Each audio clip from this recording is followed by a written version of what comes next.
If you have filled up your car with gasoline recently, you have likely felt a sharp and sudden pain in your wallet. Prices have jumped significantly in just a matter of weeks. In many parts of the country, the cost for a single gallon of regular unleaded gasoline has surged past $4, and in some states, even $5. In California, drivers are now seeing prices approach $7 a gallon. This rapid increase hurts families and businesses almost immediately, leaving less money for groceries, bills, and savings.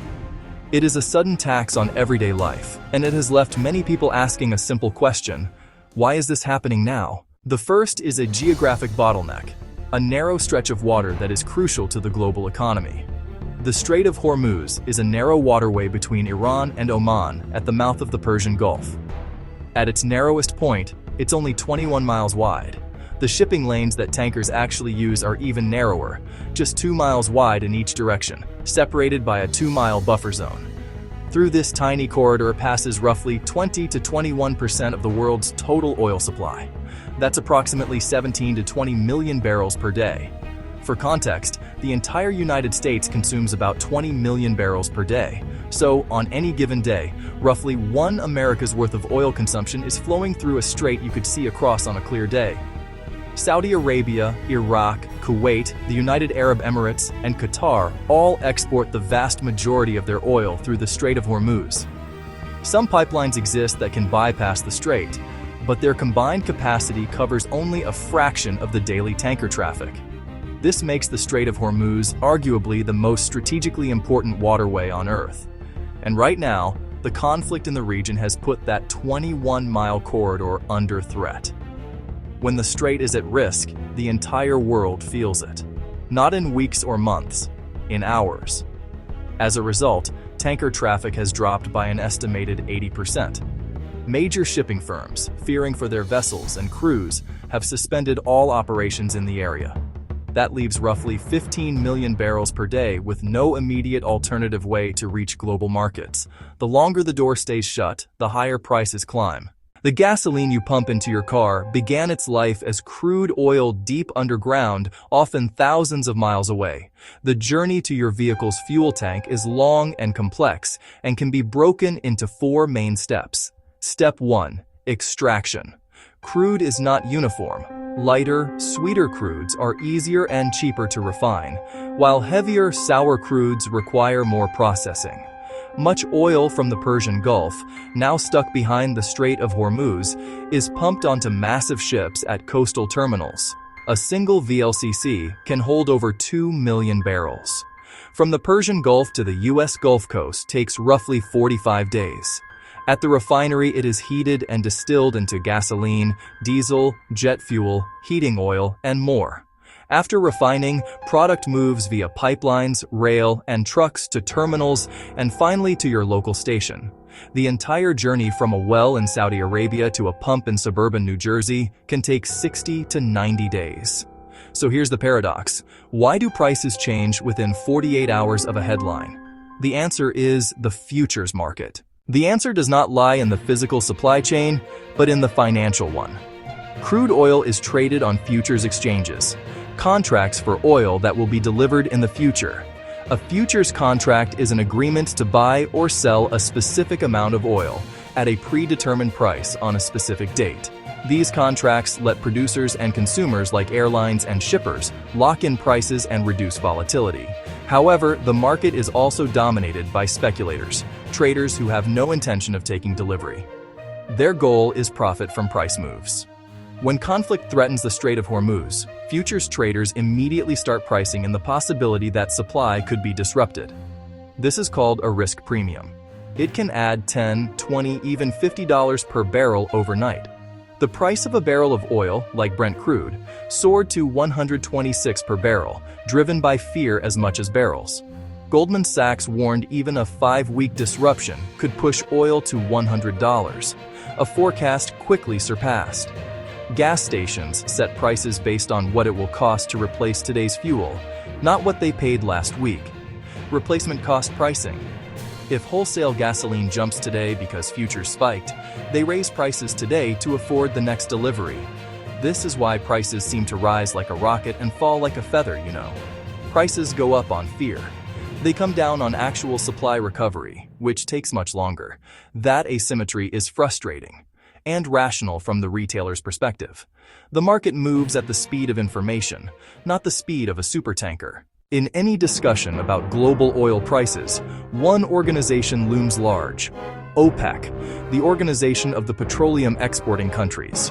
Founded in 1960, OPEC coordinates production to influence price. Members include Saudi Arabia, Iraq, the UAE, and Kuwait, all directly impacted by the strait. Along with allies in OPEC+, this bloc controls roughly 40% of global production and most spare capacity. Spare capacity is the ability to quickly increase production to cushion shocks.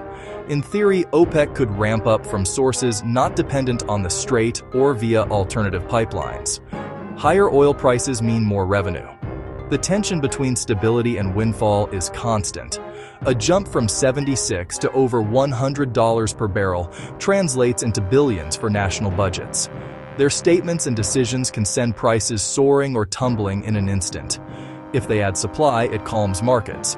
If they hesitate, the fear premium lingers. OPEC's power lies as much in psychology as in barrels. Their choice will help determine how high gas prices ultimately go.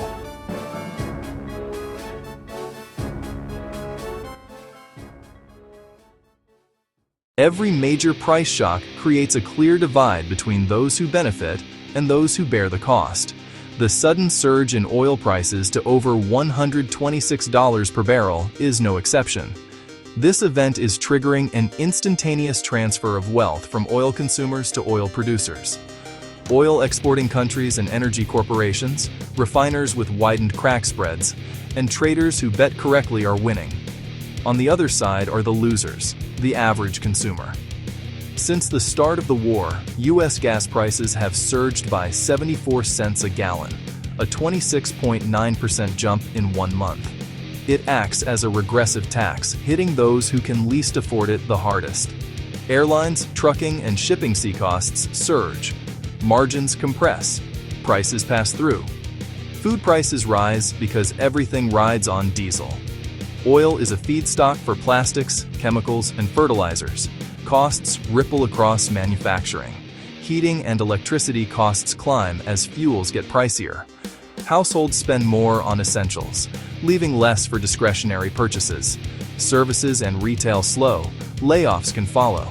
Europe faces a second energy crisis as LNG from Qatar is cut and storage sits historically low. Sustained high oil often precedes recessions. The 1970s, 1990, 2008. Higher costs fight lower purchasing power, a headwind to growth and financial stability. When energy costs rise sharply, the entire economy feels it. As the crisis in the Strait of Hormuz unfolds, the world is facing a period of profound uncertainty. Analysts are modeling several potential scenarios, showing 3 paths. Best case, a relatively quick resolution. Medium case, continuation of the standoff.